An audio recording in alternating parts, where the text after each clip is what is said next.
Okay, guys, we just finished Moon Knight. It's almost midnight. Midnight, Moon Knight. The moon is shining bright, and it's almost midnight. We're talking about Moon Knight. We just finished it. Season finale, season one, series. Who knows if there's going to be more? I would imagine there's going to be more, due to the tease at the end, which we'll get into soon. But this is the end of the season, so you'd expect a lot of questions to be answered, storylines to be tied up in a bow. Um, you get that, but then you also get a lot of intrigue into the future, mystery into the future. Uh, WandaVision, I think, tied things with a bow pretty nicely, setting up, teasing things, but things were tied with a bow pretty nicely. Haven't seen Falcon and Winter Soldier yet. Loki, I feel like, ended very it was very satisfying.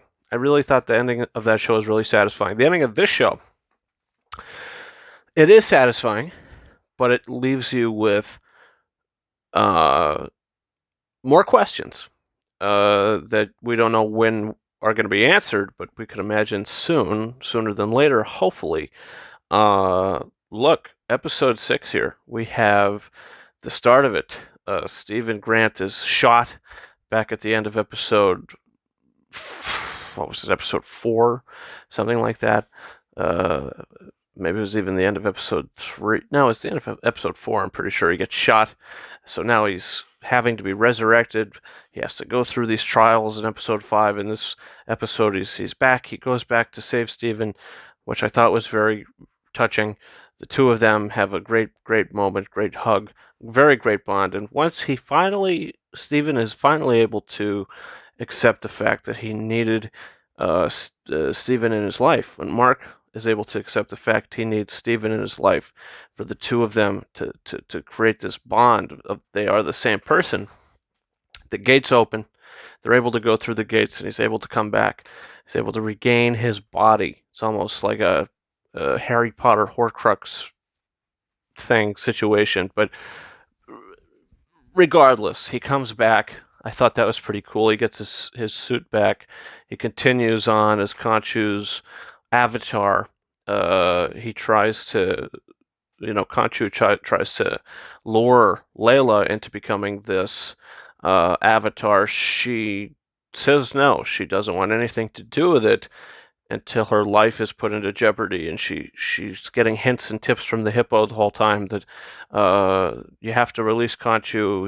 He's in the vault of the hamsters or whatever it was called, and she goes back. She releases Khonshu, and she becomes one with the hippopotamus. She becomes the hippopotamus's avatar.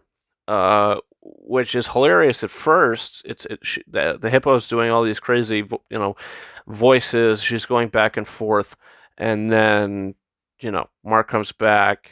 Layla has this new suit. She kind of looks like the female version of the Falcon. She has these wings that come out, which I thought was pretty good. She's very quick, very agile, and we knew she was a good fighter, but I mean, this just takes it to the next level. I mean, she picks up these powers pretty easily, and it's like she knows how to use this mystical Egyptian goddess power uh, almost as soon as she gets it. So we have to kind of suspend our disbelief at that. I think that was kind of something we just have to go with. Didn't necessarily. I mean, it worked. It worked. I was into it, but I mean, I think, yeah, how does she know how to do all these things? She got so powerful. But still, great performance. Oscar Isaac's fantastic. The acting, the whole season long, great. Ethan Hawke is absolutely fantastic. He's probably my favorite, one of my favorite MCU villains, top 5 for sure. He's so good. Um, and what happens? Ethan Hawke is able to release this Egyptian Amet, this alligator. It takes the form of an alligator, and sucks in the souls of the people that Harrow is cleansing of their evilness, which is a crazy sequence to see this giant alligator fighting this giant Khonshu. Really, really visually impressive. Harrow versus Mark, very good. Layla's doing some stuff in there, but then he blacks out. Mark almost dies. Harrow almost kills him, but he blacks out. So I would imagine this Jake Lockley that's mentioned later on, this third personality, is the one who took care of that.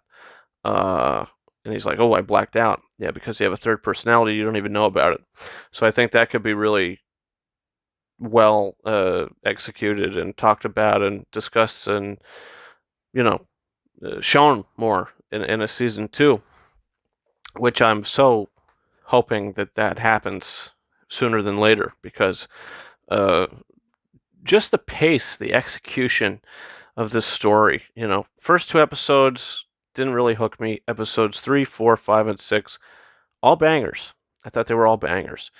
But, we have to get Ammit back into not a statue, but a person. Capture the essence into a person. So Harrow is basically almost dead at this point. They take his body. They do this ritual. Ammit goes into Harrow. Khonshu says, "Kill him, kill him, kill him. We don't want any way that this Ammit could escape." Marks makes his decision. He says, "No, you kill him yourself. State part to your deal," and releases. So he releases them, not knowing that there was a third personality. Mark Spector released, or no, Khonshu released Stephen Grant and Mark Spector, but he did not release Jake Lockley, this third personality. So that all worked for me. The romance, we don't see Layla after the fight. You only really get to see Mark and Stephen wake up in their bed. There's that scene at the hospital that kind of confuses me. Ethan Hawke's got blood on his shoes, and he's like, "Why am I bleeding?" But blood, if your feet were bleeding, it doesn't go through the soles of your shoes, so I don't really understand what was going on there. That stuff was a little not really tied up too well. And then the next time we see Ethan Hawke, he is in the insane asylum. He is in the psych ward. He is the patient now. So maybe he just went mad. I don't really know. He gets taken out by Khonshu in the post-credit scene, and he says, "I've got Mark Spector thought that was it. Well, guess what? He's a lot more messed up than he thinks. Meet Jake Lockley." And he doesn't even speak English, we don't think. He's like, I don't remember what he said, but he shoots him. So Harrow's dead. He kills Arthur Harrow. I think that's the end of Ethan Hawke in the show for the future. I don't know, but he was great. Loved the performance, loved the motivation, and he was very well written. I will say that. But look, a lot of loose ends. The show left a lot of loose ends that I hope we get to continue to see. I can't wait to see what happens next. This is a 4.5 out of 5 episode for me. If I was to put a number on it, the whole season, I don't know.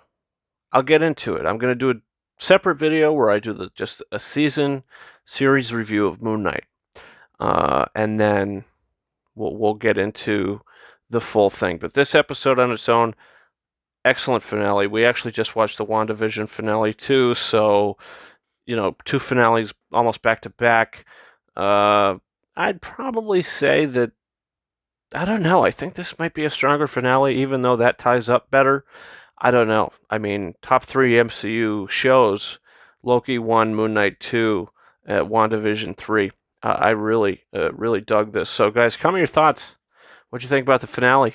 Moon Knight finale. Comment down below. Also, don't forget to hit that subscribe button for a whole bunch of more reviews, content, backing in the past, coming in the future.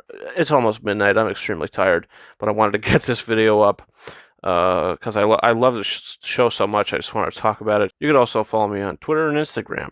Twitter at RyanKing72 and Instagram at KingArises131, where I do a lot of social posts about some fun stuff, collection stuff, Funko, madness, and a whole bunch of other stuff. So also, we have merch. I have merch. Look at this. you want to support the channel? Get some pint glasses, mugs, shirts, face masks, whatever you will. Check that out. Links in the description of this video. Guys, that's been it for me. Thank you so much for watching my spoiler review for the Season 1 series finale of Moon Knight. And until next time, over and out.